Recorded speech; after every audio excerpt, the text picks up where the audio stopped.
chtěl bych tady ještě jednou přivítat našeho special guesta, kterým je Simon Hartmann z ateliéru HHF Architects. So, ladies and gentlemen, Simon Hartmann, HHF Architect. Thank you. Once again. Thank you.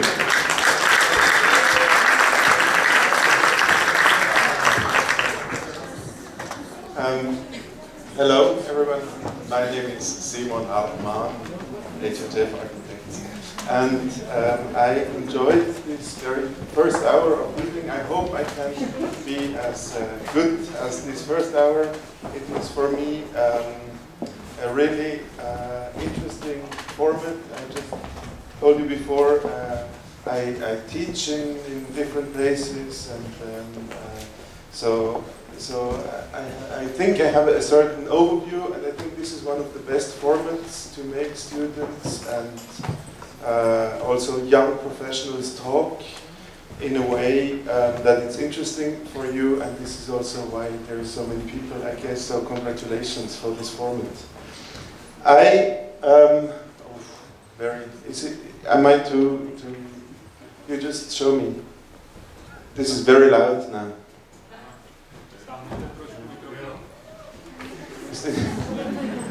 So, I try. Zdeněk is intern with us, as he showed before, and he did not really tell me about this format, so it was kind of a blind flight for me to come. I will show you some works we did. I think I tried to shift them around in a way that I try to now tell the first 10 years after we built up the office, which is kind of, I think, the logical suite, the logical thing to do after the presentations you have seen. This is the three partners.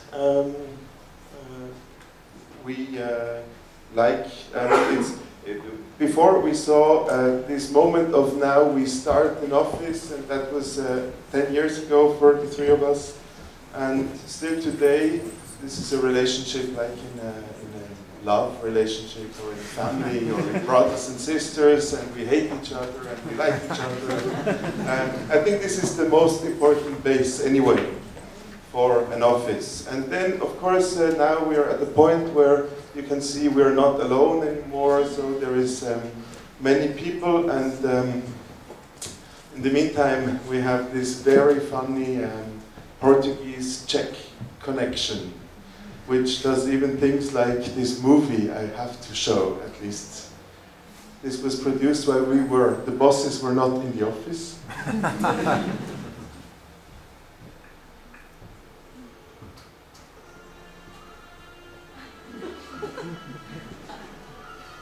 You know that guy?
Okay. Thank you, Zdeněk.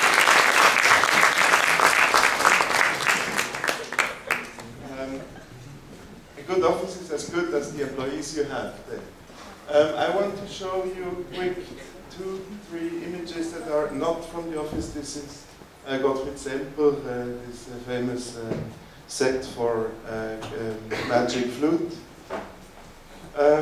If you think of Swiss architecture, normally you have these boring boxes with very nice details and very expensive materials, and everything is flush, and we cannot care less. And this is, since we started the office, we do not feel very linked to that Swiss tradition of architecture. And this has to do with maybe not being able to do, but it's just also not being interested in. In our like conception of architecture, something else like scenography, or to put, to create spaces that can be used by people, that can be adopted by people in very different ways, in theatralic ways, or in very casual ways, is like the essence of the let's say the ambition of our production. This is a very nice image of a set for a contemporary theater play, where I think you can see, if you look at this, then you can already imagine who is sitting there. This is the bad guys, no? In the end, they're at this table, in the end of the, in this setting. So I think architecture has the power to create these even very bad feelings, good feelings, a big variety. You can also just, like in this case, use an existing setting. This is in Brussels, an artist who just shouts the names of convicted people in the Palais de Justice, the Justice Palace. So, yeah, I mean, it's a long movie. I will not show it, but or you can just try to get inspired by things you have seen, like this cenote in Mexico, that are so impressive that you want to somehow redo it or do something similar to that. This is one of the really interesting restaurants in Tokyo, which was like the, maybe you know the film, the movie Kill Bill. This was like the set, this was the original for Kill Bill. And what I want to show with that, I think the first student was telling about these clients or these people who come to, what was it, Moldavia, no? Yeah, Moldavia, with their, what they have seen in Italy and what they have seen in Russia or whatever. And I think that's, first of all, that's good. People should come back from vacation and think, I want that too. Then it's the question of how skillful can you translate that into something of your own? Does it just stay at the very harmless or harmful level of copy, or do you somehow reach a skillful next level? Corbusier, Villa Savoie, one of the most impressive spaces of how to live. And then, that's again, I love these shaky, unprofessional movies.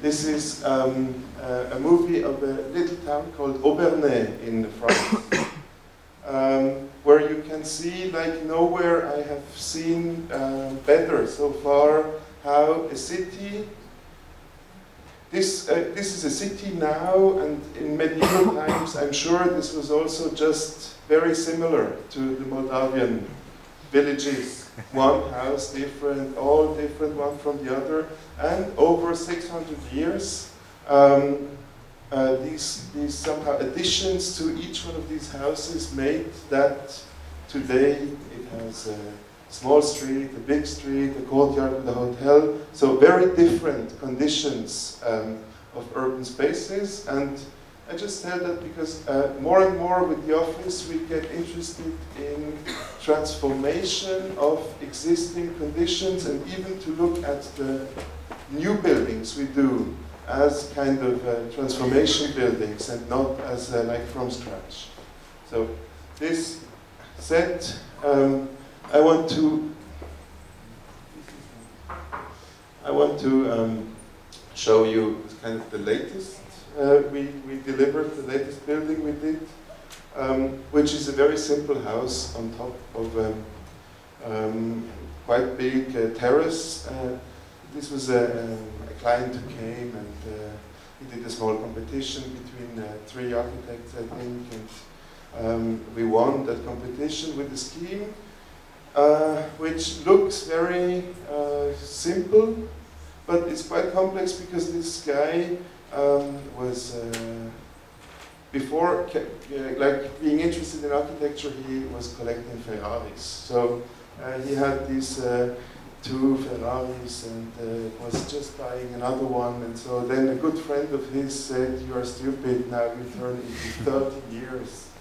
And you should think of your future, and you should not just buy cars, you should do something more useful, and maybe you will find a wife, and maybe you will have children. So build a house." So in the end, he sold his houses to finish the house, his Ferraris, and so. But that's then like an end of the story. What you see here is that this house has a big underground part. Of course, a guy like that is not interested in having a garden and taking care of a garden. So it's kind of a very artificial place at the edge of urbanized Switzerland with almost no, you don't see anything which is not pretty pure landscape from that house, and this is almost impossible in Switzerland.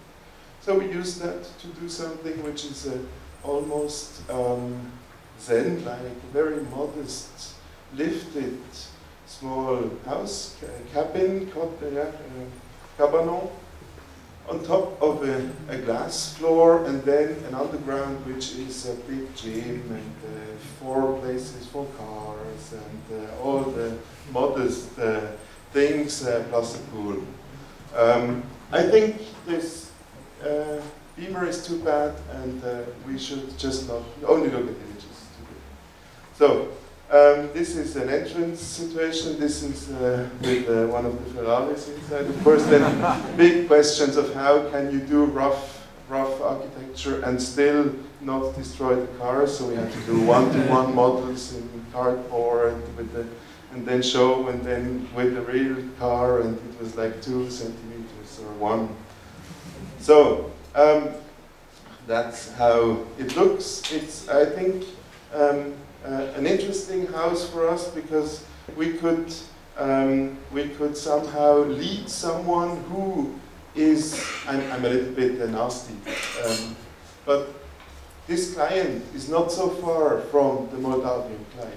You know, that's not someone who came with a big cultural baggage, with a lot of interest in architecture. This was someone we had to take step by step to something he now is very fond of. And I think this is the most beautiful projects as an architect, if you can somehow have a relationship with your client and get to a point you did not know and he did not know, especially. So this is some interior, and it's all very rough. It's this is the, I guess you have the same here. This is for the military, the snow to put on cars in winter times, on military cars to camouflage nets, no, as curtains, and then an upper floor, which is, I mean, this was this very open floor, and then this floor with all concrete walls, all very rough, and all with the joint to the existing other things that allows to not have to detail in this Swiss way where everything is perfect. So that was quick. the first, that was the last one, and now I show you the first building we did. And the first building we did was in China, and this was somehow strange because I was assistant to Herzog Dömeron, and they did a lot in China. This was like even before they won the stadium, and there was this then still not so known Chinese artist Ai Weiwei, who is I guess that you know him in the meantime. Then no one knew him, and his father is the most important Chinese poet of the 20th century. So at that time he was the son of a famous poet, and he somehow had a deal with the government, or did a project with the government, where he would do a museum for his father, and this is like one pavilion of 17 in a big park, and invite a lot of young architects from all over the world. You can see here names, and if you can read them, but I doubt that you can. This was mainly then in Soviet and West times. It was one part was Jacques Herzog who said some names, and the other names were given by Rem Koolhaas. So it was kind of the battle of architects' world, and it was the beginning of a friendship which today, for our office, this is also I'm here a little bit like to share also with younger colleagues and with the even same age colleagues, that for us the most important I think intellectual network or intellectual input was this network of interesting colleagues from Mexico, from China, from USA, from Germany, which still today are friends, and we try to have exchange and also have common projects. So this is our way, young and free. Then this is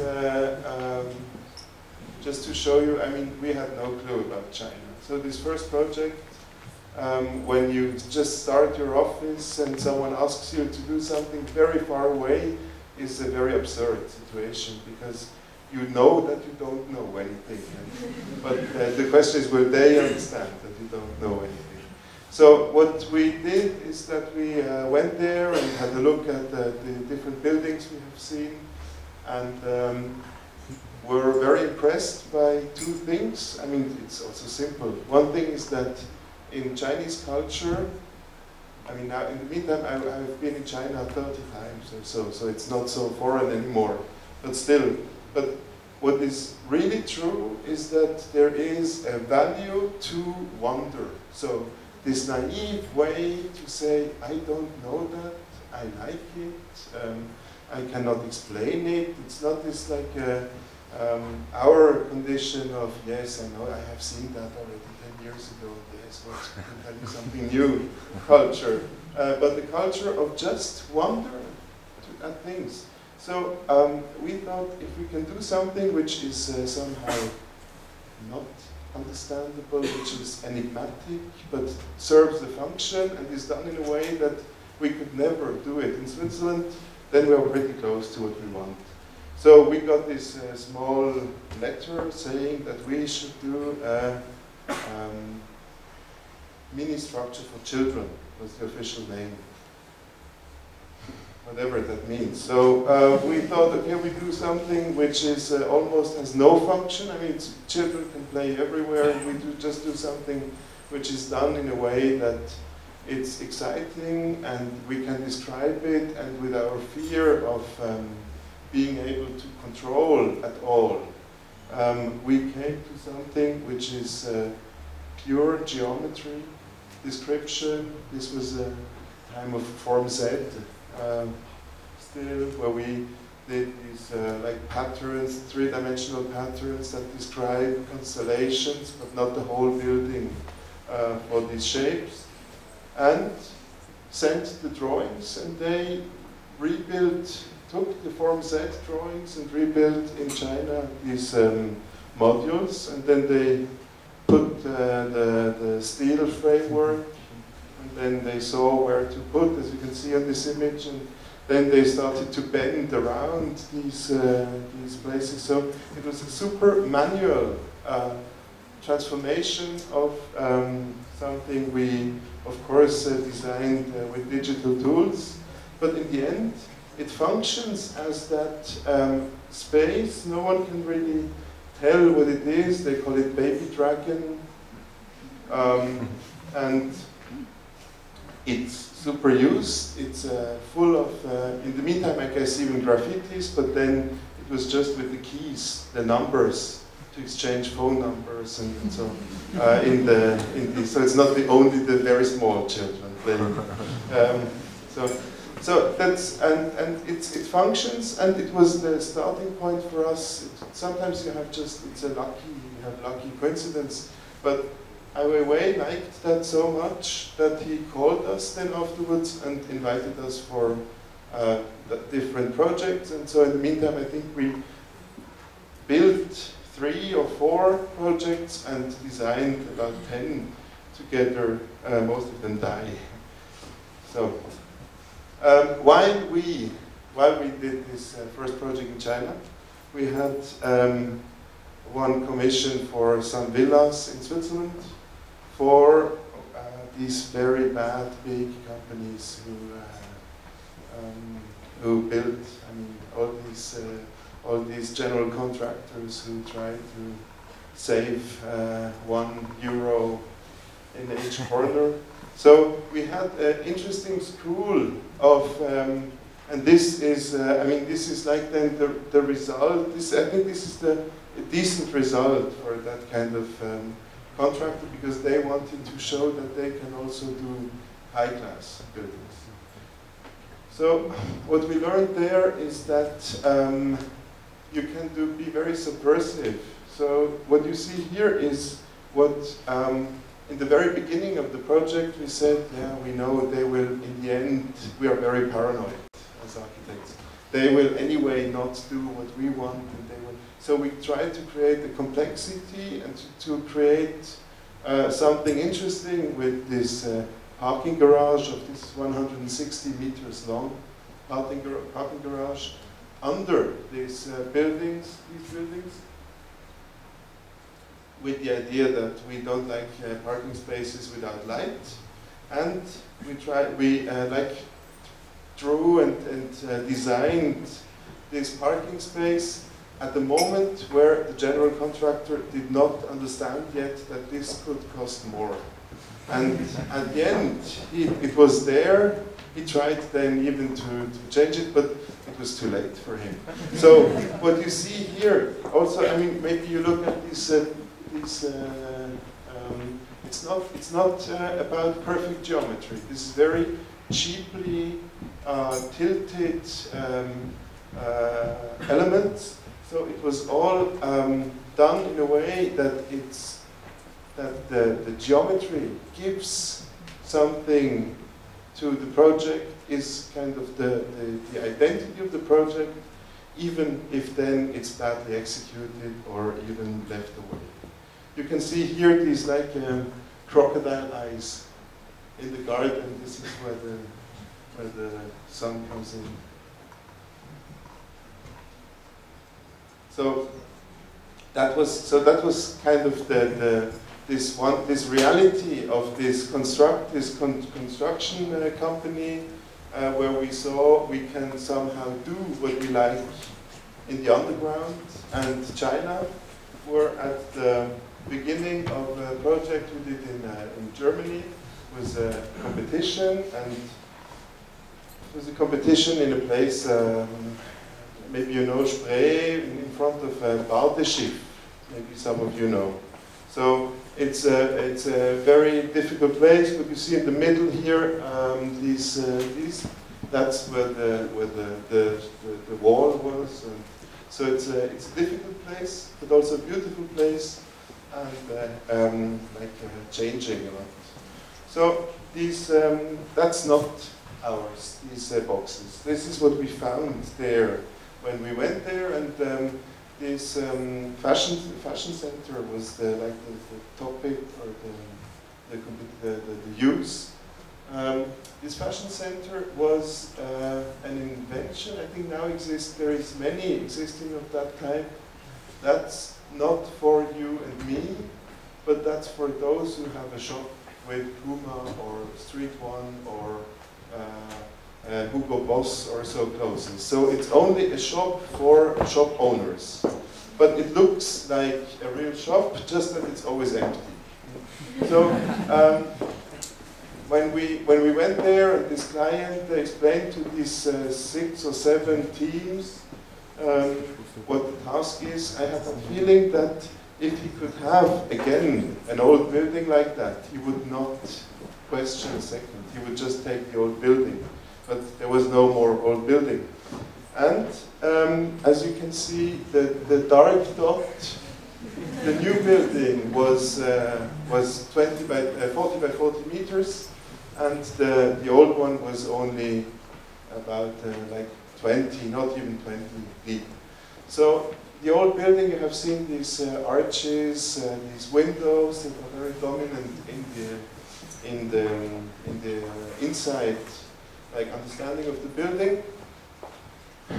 We thought, okay, how can we translate something which is a dominant visually dominant element into a building of 40 by 40 meters? That's, so we started to experiment with different types of structures to try to do something which is able to carry in depth of these 40 meters a visual brand.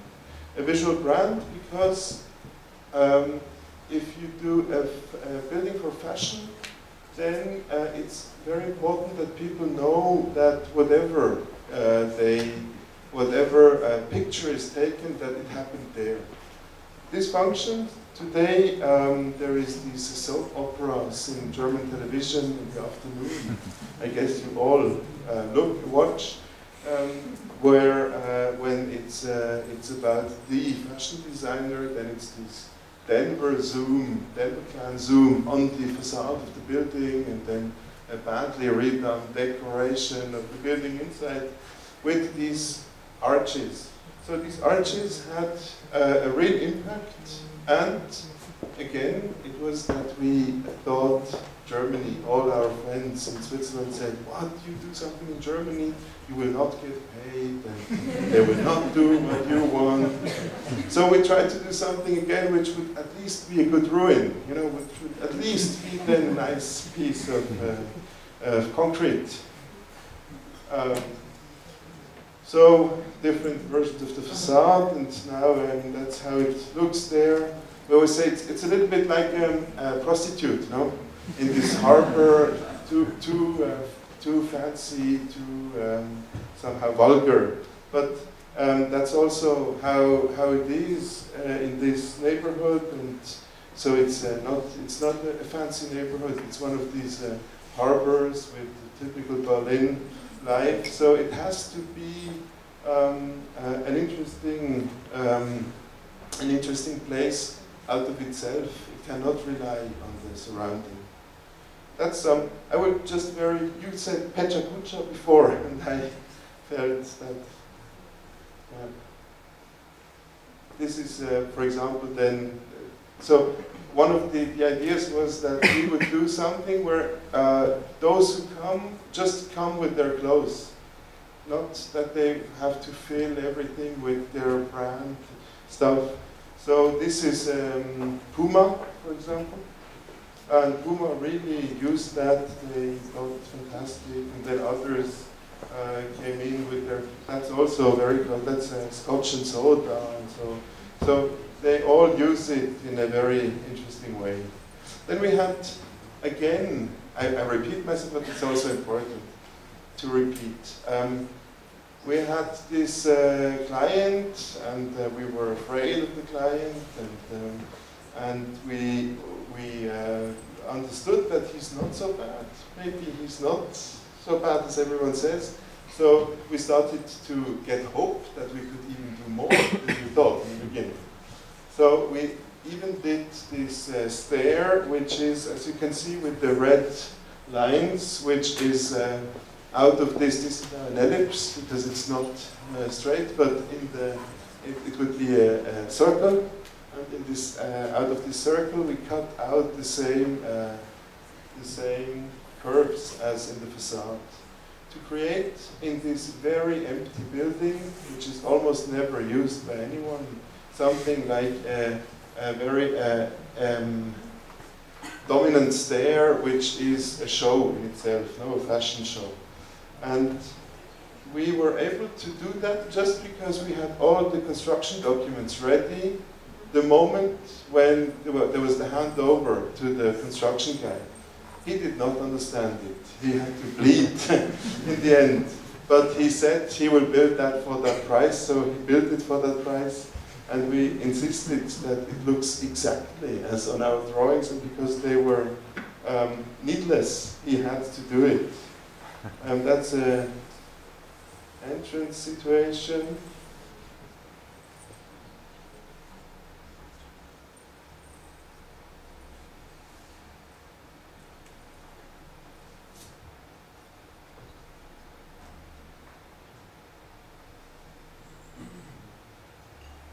Even this desk, as you can see, one can never stop when one starts once, or at least in our office. Yeah. This is inside the stair.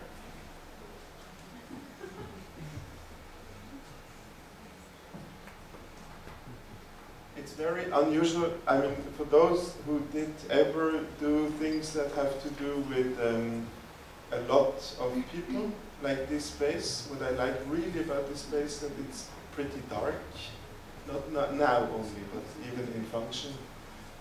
Today you can almost not do dark and intense spaces anymore because of regulations. So that's even if it's then not so good to show in a lecture, to have this very compressed dark stair in the middle of that building, to then come up and watch what is inside these showrooms is really an effect that functions, and that functions also like here shown on this image all down over a depth of these 40 meters.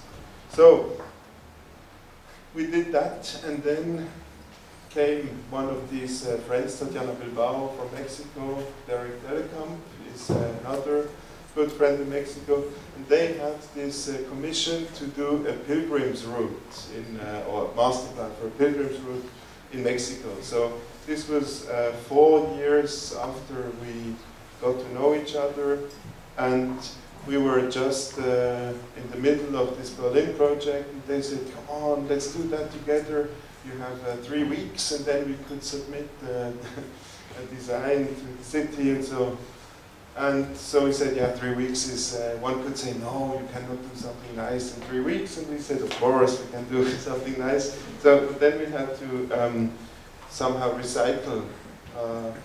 We felt that this is almost the pure colonialist moment where you are asked to do something for a place on the other side of the world without, again, knowing anything, without being able to go in depth with construction, with anything. So we again came back to this idea of maybe with pretty strong, with pretty strong concrete work, we could do something which does not matter. I mean, it's not a big difference whether it will be sprayed on, it will be executed in a very fine way, but could carry an interesting, could contribute something to that place which is interesting, whether it's nicely built or not. So this is just to show where it is, goes up and down, very different people doing different objects. This is this strange Madonna. It's like 2 million people going to this strange Madonna. in 2 weeks of the year. And so these 2 million people on 4 different tracks produce a lot of shit, produce a lot of waste, produce a lot of problems in this area. So the Ministry of Tourism wanted to add some toilets, to some sleeping possibilities, plus some more exciting or like more just lookout points. To then be able to use that not only during the 2 weeks of the ritual, but also as a tourist destination which covers then maybe 2-3 months. So I quickly show this is a project of Derek Delicamp and Tatiana Bilbao. This is a project by Ai Weiwei. This is Christ Gantenbein from Switzerland also. This is Luis Aldrete from Mexico. This is how people then sleep, and very beautiful circle just in the landscape of Derek Delicamp. This is Aravena Elemental with a kind of object lying, and then this our object, which as a let's say concept for this work was that if you walk for days, then one thing we would never, or I would never like to do is from that walkway to go to an object and then to come back like on the same way to this pilgrim's route. So we thought we'd just add kind of an extra loop to the pilgrim's route, which goes through the building, leading you up, leading you to a platform where you can see this beautiful landscape all around, leading you down again. Of course, this is close to Baroque. Of course, this is close to things mystical, like loops, inexplainable, not so easily explainable. But it's also, on the other hand, a very clear object with a covered space inside and this beautiful lookout space or view outside. When we did this Berlin building, after a while we started to even like more situations like this, where you have on a corner situation, that you see what was the same arc gets like an arc which starts to move and which gives a direction to the building. So we thought if we have this, if it's about walking this building, then we should do something where the whole building starts to rotate and to tell about a journey in itself. This is then construction drawings, the construction itself, the raw object when it was finished. And then you can see, that was also our wish. I mean, we could have wished the opposite and it would have been the same, but we thought it's interesting that people will come and will spray, Familia Sanchez was here, and praise the Lord and all that stuff. And they will even then come and maybe take away stones, or they will put on another additional plates. And the stronger this geometry is, the more it's just not important. And if one day it looks, Mexicans are not so big, so it will not go all the way up, no, but at least the lower end will for sure be like a coral reef or so, will be covered with individual expressions of people who went there and contribute to our building. And I think this will be then the much nicer photographs in maybe 5-10 years.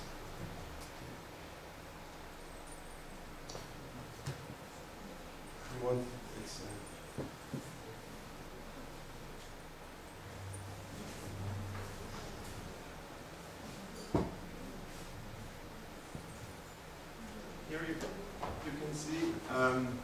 you can see that it's really an extraordinary landscape, and the position of the building We walked like the reverse order of the Pilgrim's route, but the position really makes that this horizon all around is leads you. I mean, this building leads you to a very special position in any way already special landscape.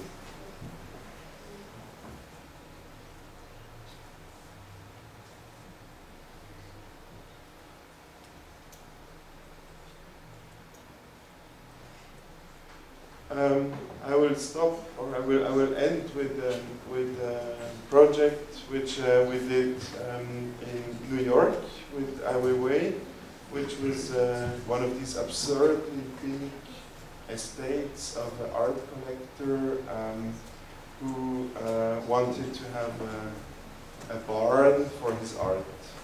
So, and because he was the one who introduced us to another project, he's a tough businessman, he said, guys, I introduced you to that business, I want the house for free now.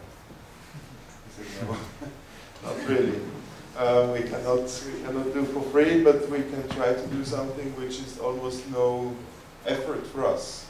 So we went to look for elements and found these elements that are normally used for tractors and just or vehicles of farmers, and did not draw one proper drawing. So we just asked to this company, said 15 elements of this, 20 elements of that, and 25 of this.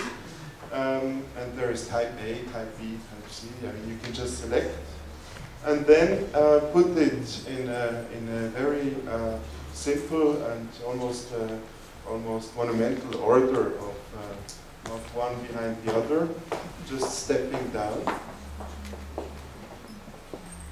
And I mean, these elements are so beautiful that you ask yourself, why does not everyone do that? No? This is then, of course, we are not the first ones. This is Donald Judd who did the same. Oh, you cannot go inside, but it's the covering of Marfa of these barns there. Here you see the construction. So all the point of that was that this exists many times, anywhere, everywhere, but it's not insulated. So if you want, our contribution to this building was that we insulated the inside, that we built these simple walls, and now it's this Chinese art, very beautiful space, with this ceiling, this pavement, like this plastic, it's the insulation material you buy on rolls, and then it's fixed from the inside, and that's it. You know.